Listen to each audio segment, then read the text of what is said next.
I have my Angular website right here that is hosted on an S3 bucket, right? But that name isn't really that cool. I want to get a name like bigfootsightings.org. And I'm going to do that in Route 53 and then use that domain name to access this bucket. It's going to be pretty easy. Let's go ahead and get started. So in order to buy a domain name, you simply go to Route 53. There we go. And then take a look at the registered domain section. I already have several domain names, and this is the one I'm going to use. But let me quick show you how to get one. I can't keep buying domain names when I'm doing my video, so I'll have to just walk you through it without buying one. But let's take a look at Bigfoot Sightings, and then we'll check to see what's available. The .link will be available. Yeah, there you go. You get a .link for $5. What you're going to do is you're going to add this to your cart, and then scroll down here, hit continue. You'll fill out your phone number and email and stuff like that. They'll send you a confirmation. This is going to be billed to your AWS account, so you don't have to enter your credit card. You already have that on file. You confirm your email, boom, you get your domain name. It doesn't take very long. Once you have a domain name, let's go back to here. You're going to get hosted zones, right? A hosted zone for your domain name. Let's go to our hosted zones. I have 3 because I have 3 domains. This is the one that I just bought. Let's open it up.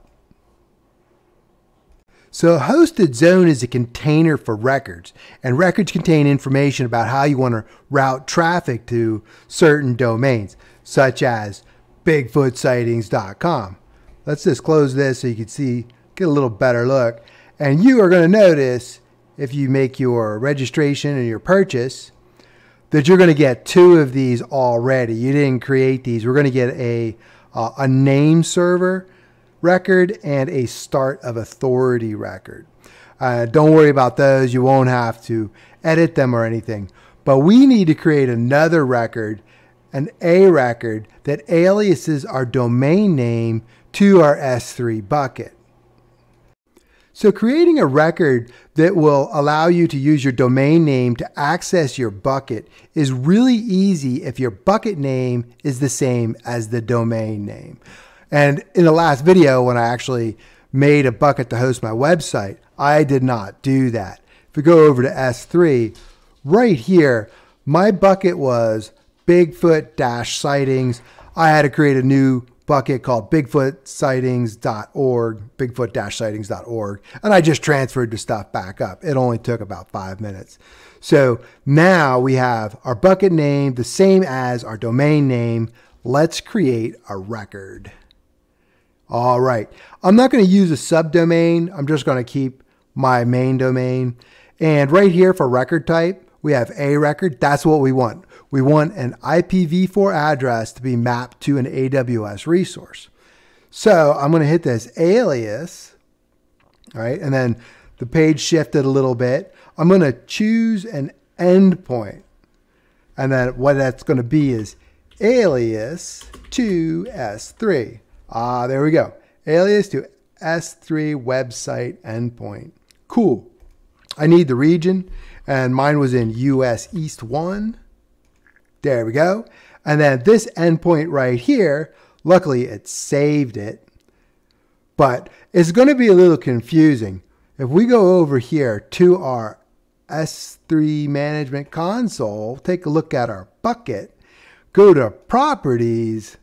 This is how we access the bucket down here. I would have thought you just needed to put that in there. I copied it by hitting those little boxes.